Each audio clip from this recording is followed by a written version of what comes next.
نحمده ونصلي ونسلم على رسوله الكريم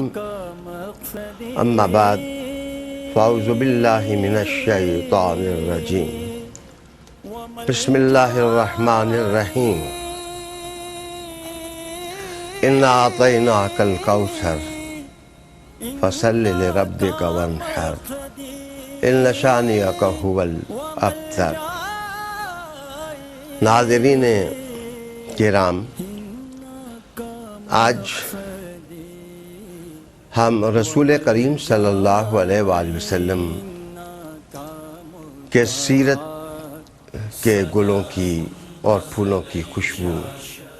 سونگھتے ہیں۔ آقا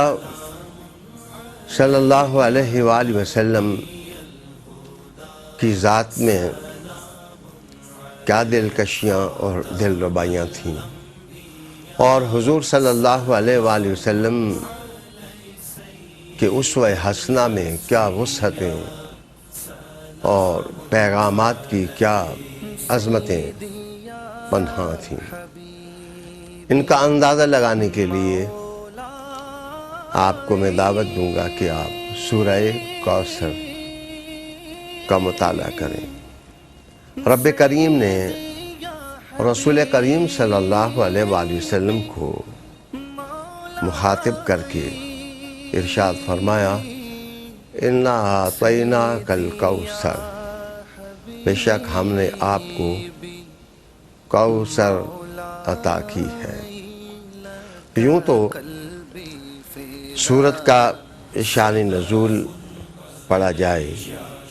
تو کوثر سے مراد حوض کوثر بھی ہے، اور حضور صلی اللہ علیہ وآلہ وسلم کی اولاد اور نسل طاہر مطہر بھی ہے، اور رسول کریم علیہ السلام کی امت بھی ہے، قرآن بھی ہے، کتاب بھی ہے۔ لیکن اگر آپ آیت کے در و بست میں غور و فکر کریں تو یہاں آیت میں صفت کا ذکر ہے لیکن موصوف کا ذکر نہیں کیا گیا۔ علماء تفسیر نے اس کی حکمت یوں بیان کی ہے کہ کوثر فوحل کے وزن پر ہے۔ اس کا معنی ہے بہت زیادہ ہونا، بہت زیادہ ہونا اور بہت زیادہ ہونا، چونکہ اللہ نے اپنے حبیب صلی اللہ علیہ وآلہ وسلم کو جو کچھ دیا وہ سب بھی بہت زیادہ تھا۔ اگر ایک چیز مذکور ہو جاتی تو دوسروں کی فضیلتوں کا اندازہ کیسے ہوتا؟ اس لیے اللہ تعالیٰ نے یہاں موصوف کو حذف کر دیا اور صرف صفت کا ذکر کیا۔ معنی یہ تھا کہ اے محبوب، ہم نے آپ کو جو کچھ دیا، جو کچھ عطا کیا، وہ سب ہی کوثر ہے، بہت زیادہ ہے۔ عالی مقام ناظرین،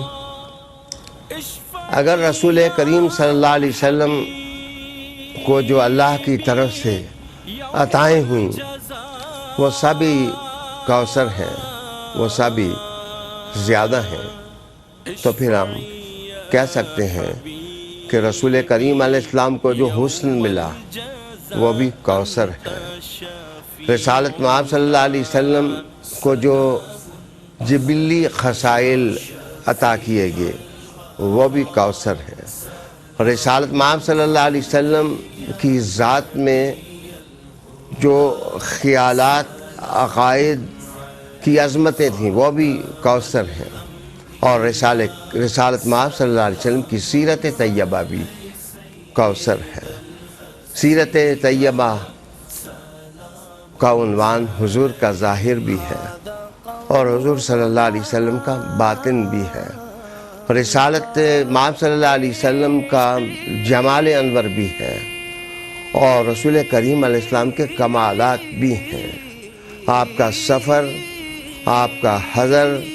آپ کی عبادت، آپ کی ریاضت، آپ کی تسبیحات، آپ کی تحمیدات، آپ کی تلاوتیں، آپ کی راتیں، آپ کے دن، آپ کی ازواجی زندگی، عائلی زندگی، اجتماعی زندگی، تہذیبی زندگی، تمدنی زندگی، الغرض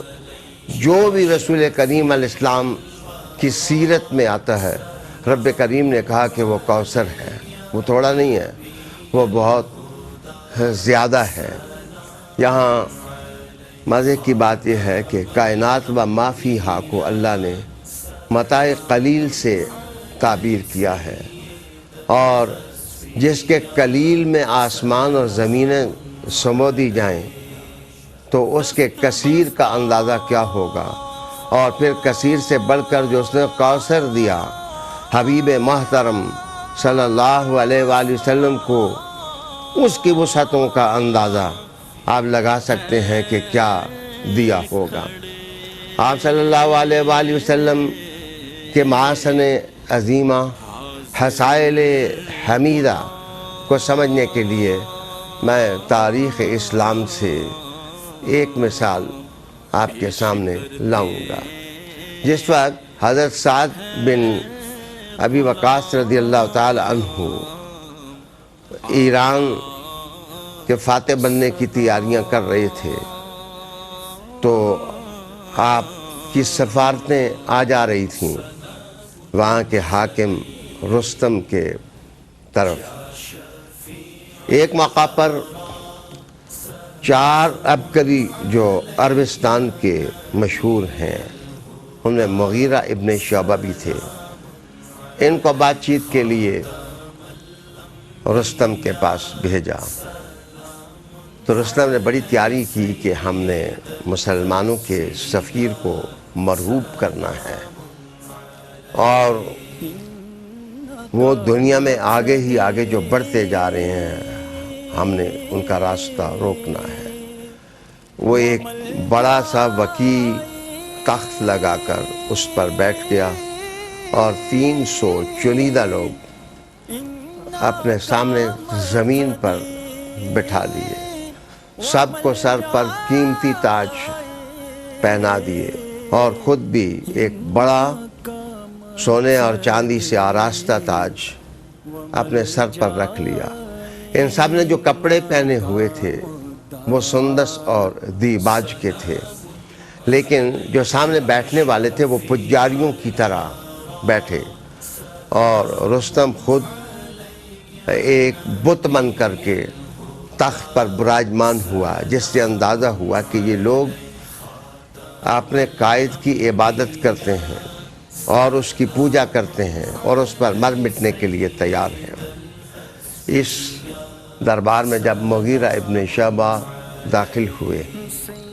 تو کمال استغنا اور بے نیازی ان کے چہرے سے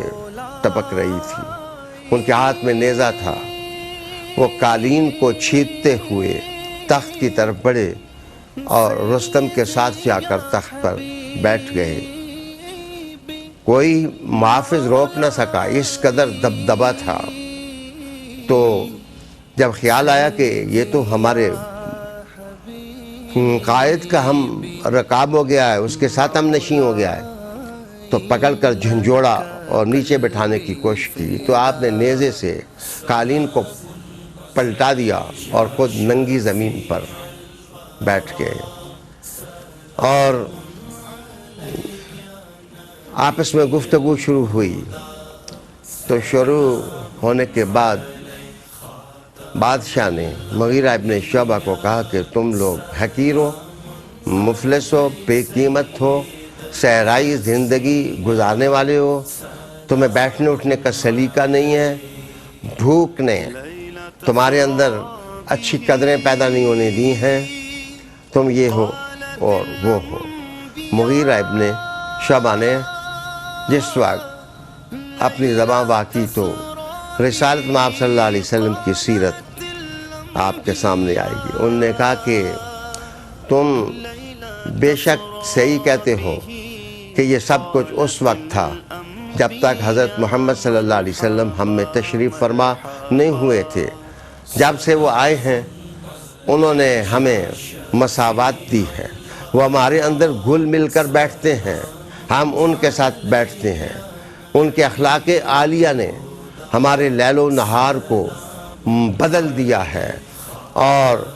انہوں نے ہمارے دلوں کو جوڑ کر کے ایک متحد امت بنا دیا ہے۔ اب وہ باتیں، وہ آپ کا انداز جو پجاریوں والا ہے اور تم معبود بن کر بیٹھے ہو، یہ ہماری نگاہ میں کھٹکتا ہے۔ اب ہم ایک اللہ کو مانتے ہیں۔ رستم نے کہا کہ تم بھوکے لوگوں خچرے لے جاؤ، تم مجھ سے تحفے لے جاؤ، میں گوداموں کے گودام تمہارے لیے کھجوروں کے خالی کر دوں گا۔ انہوں نے کہا کہ زیادہ بات نہ کرو، جس طرح تم سونے چاندی سے بندھے ہو، ہمارے دل خدا کی بندگی سے بندھے ہوئے ہیں، اور یہ صفات ہم میں حضرت محمد صلی اللہ علیہ وآلہ وسلم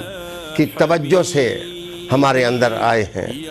ہمارے آقا صلی اللہ علیہ وسلم تمہاری طرح تاج نہیں پہنتے، وہ زمین پر بیٹھتے ہیں اور سر پر عمامہ رکھتے ہیں، لیکن ان کی شخصی وجاہت، ان کا اخلاق، ان کا ظاہری حسن، ان کا باطنی حسن اگر تم دیکھ لو تو تاج پھینک کر کے تم حضرت محمد صلی اللہ علیہ وسلم کے قدموں میں آ جاؤ۔ مغیرہ ابن شعبہ نے حضور کی سیرت کا نقشہ بعد کے زمانے میں یوں کھینچا۔ تو عالی وقار دوستو، آپ نے اندازہ لگایا،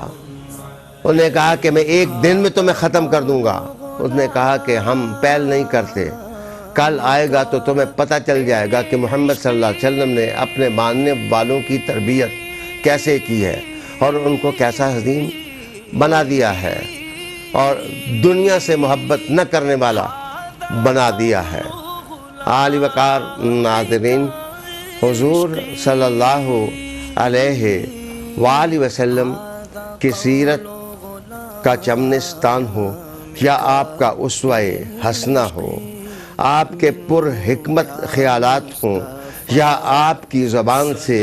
جڑتے ہوئے موتی ہوں، جس وقت بھی کوئی شخص رسالت مآب صلی اللہ علیہ وآلہ وسلم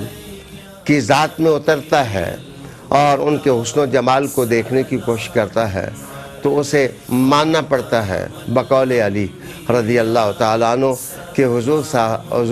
صلی اللہ علیہ وسلم ایسا نہ پہلے کوئی آیا ہے اور نہ قیامت تک آئے گا۔ وآخر دعوانا ان الحمد للہ رب العالمین۔